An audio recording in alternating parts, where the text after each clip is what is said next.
Bonjour, donc voici encore une vidéo sur le dépannage. Alors ça sera le dépannage et vers la fin je vous donnerai des pannes, mais qui sont dues à une mauvaise sélection lorsque l'on a réalisé l'installation, par exemple un orifice trop petit.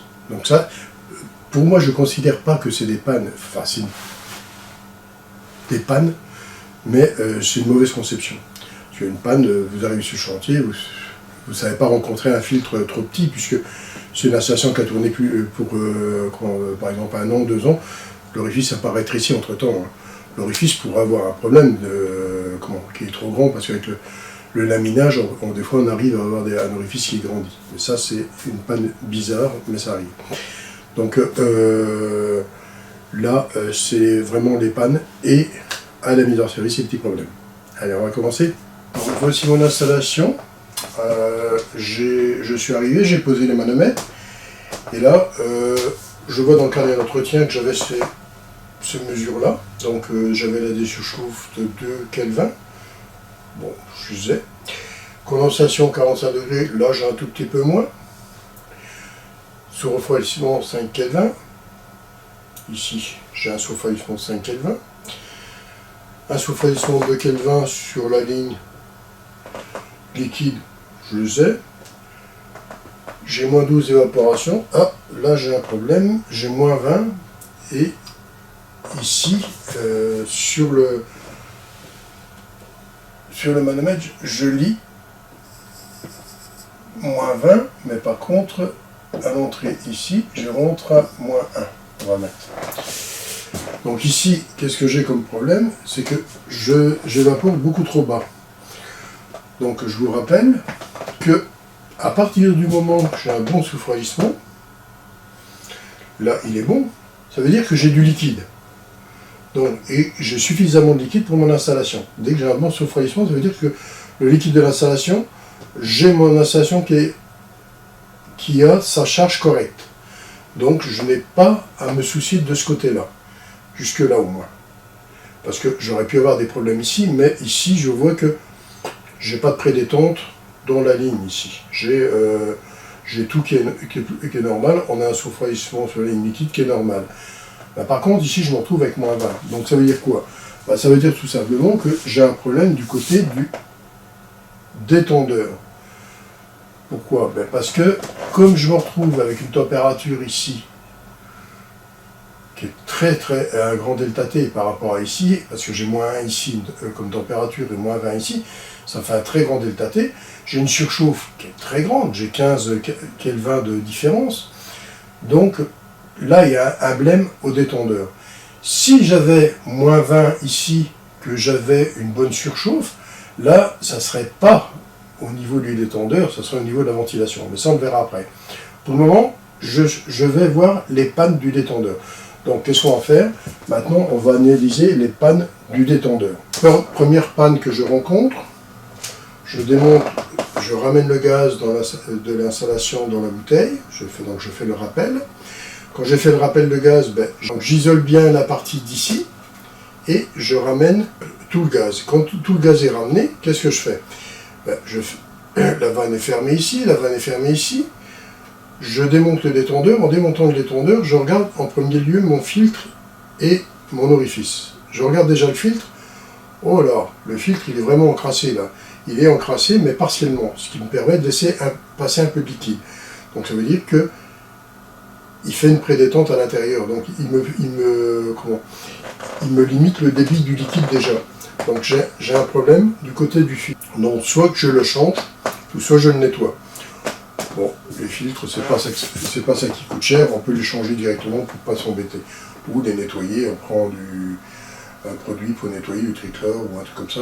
On prend un produit qu'on trouve facilement qui est écologique aussi. Je crois que le trickler maintenant c'est un peu interdit. Donc ça c'est une première panne. Maintenant on va voir la deuxième panne. Bon, maintenant j'ai un truc très bizarre. J'ai 33 degrés ici, j'ai 15 degrés ici, j'ai 16 degrés ici, j'ai 18 degrés ici. Par contre au manomètre je lis moins 30.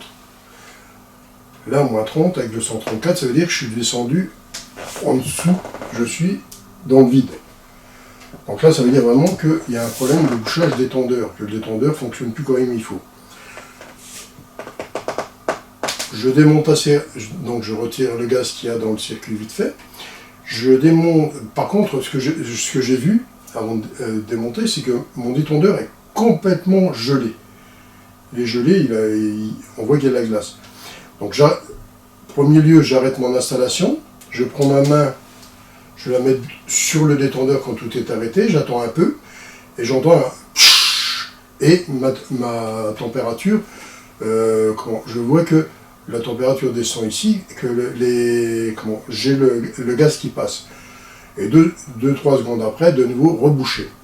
Quand je remets en route l'installation, bien sûr.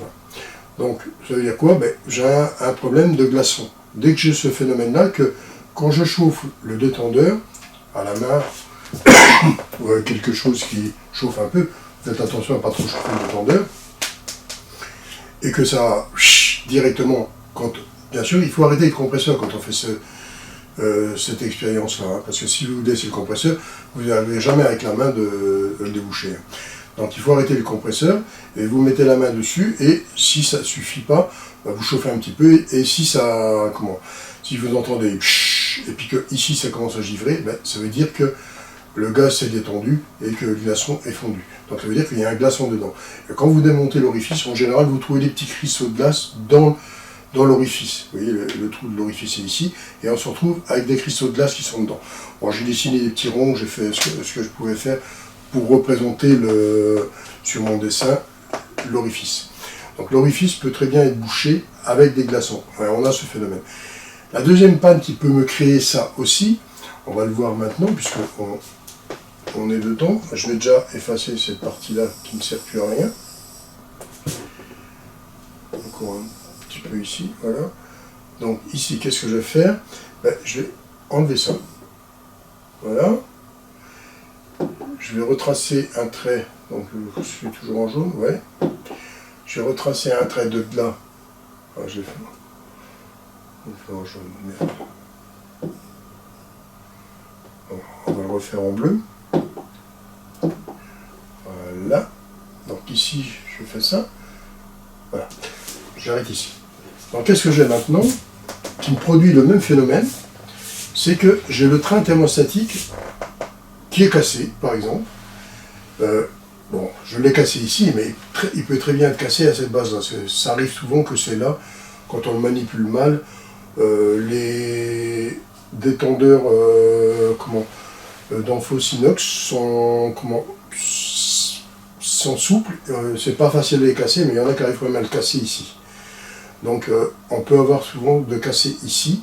Là j'ai représenté ici pour la facilité. Donc on peut très bien avoir le train thermostatique de cassé. Qu'est-ce qu'il va faire le train thermostatique s'il est cassé? Lui, comme il n'y a plus de gaz, le gaz qui est enfermé à l'intérieur ici, il s'est échappé, il ne permettra pas au détendeur de s'ouvrir. Il va rester fermé, puisque c'est lui qui m'ouvre le détendeur, qui pousse sur l'orifice pour pouvoir l'ouvrir. Mais comme il n'a plus de gaz dedans, il ne sait pas l'ouvrir, donc il reste fermé, et on se retrouve avec le même phénomène que si le détendeur était bouché avec de la glace. Donc ça, c'est une panne que l'on peut rencontrer régulièrement aussi. Alors, la panne qu'il peut y avoir aussi, c'est qu'on n'ait pas le train thermostatique de cassé, mais qu'il y a une porosité quelque part, bon, pas sur les nouveaux, parce que les nouveaux sont en inox, en général, ils ne rouillent pas, mais les anciens avaient un tube de cuivre avec une couche de galva dessus, ou une couche de peinture quelconque, et l'oxydation du cuivre, des fois, ça perçait cette partie-là, c'est suivant où on travaille. Si par exemple vous travaillez dans une atmosphère salin, par exemple une boucherie, une charcuterie, une poissonnerie, là vous risquez de rencontrer de l'oxydation sur les appareils. Et entre autres, cette pièce-là peut s'oxyder et devenir poreuse. Et le gaz sort, et on se retrouve avec le même phénomène que s'il était cassé. Donc ça, c'est une panne qu'on peut rencontrer aussi avec le détendeur. Les autres pannes de détendeur que l'on a, c'est plus pour la mise en service. Ce n'est pas des pannes que l'on peut rencontrer normalement. Il y a encore une panne qui existe aussi, mais ça, c'est avec le détendeur. Je vais vous finir le circuit ici. Donc si vous avez un détendeur à égalisation externe, donc ici, j'ai mon égalisation externe, j'ai mon tube qui est ici. On peut avoir une panne aussi que le détendeur à l'intérieur a un problème d'étanchéité, que le gaz repasse par là et aille directement par là. Alors, si la fuite est trop grande, on pourrait avoir, si c'est très grand comme fuite, on pourrait avoir du liquide qui vient ici, qui se met sur le bulbe et qui le ferme. Mais normalement, si vous faites bien votre montage, vous laissez un petit écart suffisant pour pas que lui soit influencé s'il y a une fuite ici. Ça, c'est prévu. Donc normalement, s'il y a une petite fuite, ça ne va rien influencer, l'installation fonctionnera normalement. Le seul truc qu'on pourra avoir, c'est un peu de givre qui soit supplémentaire ici, et qui nous fausse la lecture si vous prenez la température ici ou la prendre ici.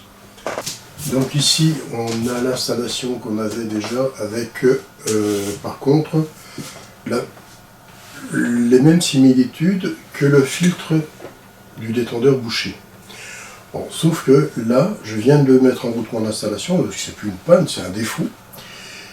Et mon installation, mon filtre est propre et tout, puisque j'ai bien nettoyé mon circuit avant de mettre en route et tout, et je me retrouve avec le même problème. Moins 20 ici, moins 20 jusque là, puis après ça commence à faire une surchauffe pour arriver à moins 5 à la sortie où il y a le bulbe, et je me retrouve avec 15 Kelvin de surchauffe. Donc là, moi j'ai un gros problème. Du côté condensation, tout est nickel. Alors, qu'est-ce que j'ai comme problème? Ben, tout simplement, le problème qu'il y a, c'est que le détendeur, lui, puisque je viens de mettre en route, il n'y a pas de panne, c'est un défaut, et ben là, c'est mon injecteur, c'est-à-dire ma buse de mon détendeur, elle est trop petite, elle est beaucoup trop petite, donc elle alimente jusque-là, mais elle ne sait pas alimenter plus loin. Donc c'est ça que je me retrouve avec une très grande surchauffe. Donc quand vous avez un détendeur qui fait ça à la mise en service, ben c'est tout simplement, bon, sous réserve que le détendeur est bien grand ouvert. Hein. Bon, ça c'est pareil pour le filtre quand il est sale. Le détendeur, j'ai essayé de le régler à fond et il donnait pas plus de débit, donc j'ai démonté le détendeur, j'avais trouvé le filtre sale. Mais maintenant, ici, c'est une mise en service, le filtre est propre, j'ouvre le détendeur à fond et j'ai aucun résultat. Donc ça veut dire quoi? Que l'orifice de mon détendeur est beaucoup trop petit. Donc je dois changer, mettre la capacité au-dessus. Donc ou regarder la puissance de mon compresseur par rapport à la température et faire le calcul pour avoir le bon détendeur.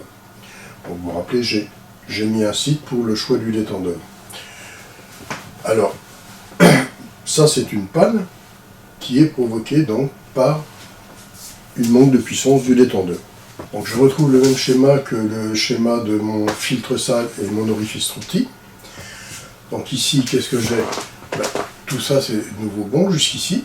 Donc j'ai une bonne condensation, j'ai un bon surfroidissement, j'ai pas de prédétente dans ma ligne liquide, donc comme j'ai moins 20 ici, ma surchauffe va augmenter et je me retrouve avec 15 degrés de surchauffe, donc 15 Kelvin. Mais là, j'ai de nouveau un problème côté détendeur. Je démonte le détendeur, je regarde, le filtre est propre, l'orifice est bon. C'est bien celui qui a été sélectionné. D'après mes calculs, il est bon. Je ne peux pas dire le contraire. Or, zut, par contre, je regarde mon détendeur. Ici, zut, j'ai un détendeur où j'ai du 134 dans mon bulbe, donc c'est un détendeur 134, et c'est du 404 qui est dans l'installation. Qu'est-ce qui se passe? Le 404, la pression étant plus forte que celle du 134, le détendeur ne va jamais s'ouvrir, ou il s'ouvrira un tout petit peu à la rigueur. Mais en général, il ne s'ouvrira pas. J'aurais peut-être même presque descendu au vide ici. Donc, qu'est-ce qui se passe? Mon détendeur n'a pas été choisi comme il faut. Ce n'est pas le bon détendeur parce qu'il n'a pas le bon gaz dans son train thermostatique. Donc, je peux avoir un détendeur soit un tout petit peu ouvert ou soit complètement fermé parce que lui, le 134 n'aura pas assez de puissance pour ouvrir parce que j'ai du 404 dedans. N'oubliez pas que la pression du 404 est plus élevée que celle du 134. Ça, c'est encore une panne de mise en service. Donc, encore une autre panne de mise en service, donc un problème qui a été créé lorsqu'on a fait l'installation. Donc, ce n'est pas un problème, ce n'est pas encore une panne, c'est un problème de mise en service. Alors ici, qu'est-ce qu'on a avec le détendeur? Tout est correct, que ce soit de ce côté-là, j'ai une bonne condensation, j'ai un bon refroidissement, je détends, Mais par contre, je suis très juste au niveau surchauffe. Donc là, qu'est-ce que j'ai? Je regarde et j'ai mon détendeur qui pompe. C'est-à-dire, il ouvre, il se ferme, il ouvre, il se ferme, il ouvre, il se ferme. Alors là, la panne que je peux soupçonner, c'est un problème du détendeur, ça c'est sûr, puisque mon détendeur, je l'ai fermé à fond et j'ai encore ce problème-là. Donc à partir du moment où le détendeur est fermé et que je continue à pomper, ça veut dire quoi? Ben, qu'il y a un problème d'orifice, il est trop grand. Donc qu'est-ce que je vais faire? Ben, je vais changer l'orifice, je vais mettre un orifice plus petit, ou un orifice toujours en calculant, suivant la méthode que j'ai donnée dans une de mes vidéos. Donc voici encore un problème à la mise en service.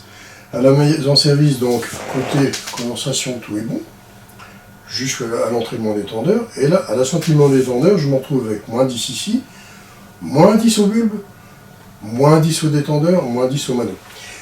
Là, j'ai aucune surchauffe. Là, je commence à me poser des questions et je dis, je ferme tout, je ramène le gaz, je démonte le détendeur, je regarde le détendeur, l'orifice est nickel.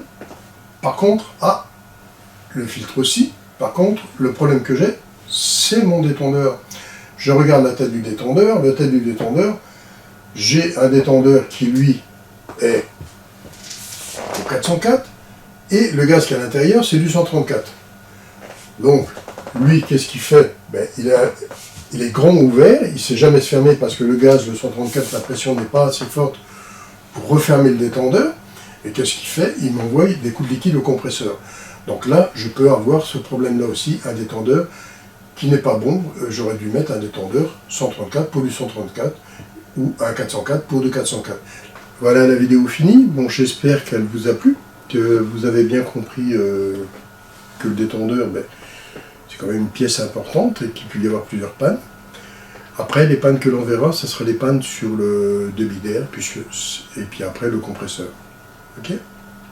Allez, je vous souhaite une bonne fin de journée, à bientôt.